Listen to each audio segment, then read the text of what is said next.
Can your dog help improve your listening skills? Yep. To improve your communication, take a cue from your pet. According to the organizational psychologist Adam Grant, 1/3 of women reported that their pets were better listeners than their partners. This is a jarring statistic, shocking even. To put it bluntly, women often prefer their better half. I'm going to go out on a limb here and assume that goldfish did not figure into this survey. The bottom line is, a heck of a lot of women feel better understood by their furry friend. The abundance of cute cat and dog videos out there attests to the fact that Fluffy and Fido are wildly popular. But good listeners? How is this possible when pets can't even speak our language? First of all, I'm going to discount women's response somewhat under the assumption that their preferred pet preference was a secret sideswipe at their partners for being lousy communicators. It feels so good to give such an outrageous answer, especially when your partner won't find out about it. It's a smug and sneaky way of getting in a little dig. Harmless, but not useful in improving communication either. Part of the problem is how we define communication. Modern society focuses on verbal language, often to the detriment of body language. But this isn't true for all phases of our lives. Babies are fluent in body language. Janine Driver wrote a whole book about this topic. I remember once when my 2-month-old daughter even understood a joke I made to my husband. Seeing me get up from the couch with the baby to change her diaper, he looked at me quizzically and asked, "What? Again? So soon?"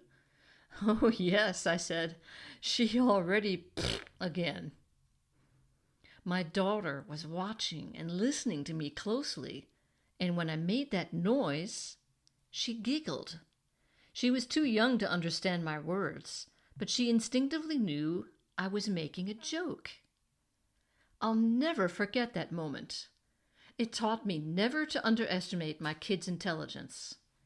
It also gave me an unforgettable lesson in the power of body language. It's unfortunate that as we grow older, we attend school and become more and more book-oriented. We focus increasingly on speaking and writing skills and forget the power of body language. This neglect is being aided and abetted by the explosive use of technology in lieu of in-person communication. But never fear, it's Rover to the rescue. Or in this case, Botsy, Ginger, and Teddy. The name of the Jack Russell Terrier at the left, Botsy, is Bavarian dialect for something along the lines of little squishy blob, a tongue-in-cheek moniker for a little muscly guy who routinely runs circles around the kitchen island and zooms across the fields surrounding the house at lightning speed, terrorizing anyone in his path. But what can we learn from the 3 polite pooches pictured here? Pay attention to posture. All 3 dogs are sitting up perfectly straight. Their bodies are aligned to the front, indicating the focus of their attention. If you want to show someone you're listening, sprawling out on the floor or hanging halfway off the side of your chair is not the way to go. Botsy and co. have figured this out. Humans, sit down, sit up straight, turn and face your interlocutor. You might have forgotten how to sit still and listen to someone without fidgeting. For inspiration, study the photo of our furry canines sitting at attention. Now that's what I call focus. Imagine if everyone in meetings did this. This could be dangerous. People might have to start putting actual content into their PowerPoint presentations. And who knows where that would lead? Dogs are masters at using their eyes to convey a message. In this photo, they're visibly spellbound by the person taking the picture, eyes wide open with anticipation. This could be related to the fact that she is holding doggy treats in her hand, but we can't be sure. Humans, look at the person who's talking to you. Good. And keep looking. In case this isn't clear, let's list up all the places you should not be looking. Your smartphone, computer, or for that matter, any other screen, which are proliferating nowadays and seem to be everywhere except for the bathroom. But we may see that yet. Also, don't look or gesture at other people in the room, especially to exchange secret messages or communicate under the radar. Finally, don't look out the window, even if someone happens to walk by and catches your attention. An exception can be made if the Loch Ness Monster, a Yeti, or Bigfoot saunters past. In that case, grab your phone quick and take a picture. You can apologize later. Also resist the temptation to use this opportunity to check the status of your fingernails, straighten up your desk, wipe crumbs off the table, or rearrange the couch cushions. All not good. Once again, the crystal clear canine counsel is look at the person talking to you. The only exception, apart from a guest appearance of the above-mentioned creatures, is averting your eyes intermittently to avoid the impression that you're staring. That's just as bad as not looking at all. Mouths are not just for talking. A closed mouth may not be saying anything, but it is still sending a clear message. I'm listening. Here, all three dogs have buttoned their lips. Considering that dogs perspire through their mouths, this is not a given.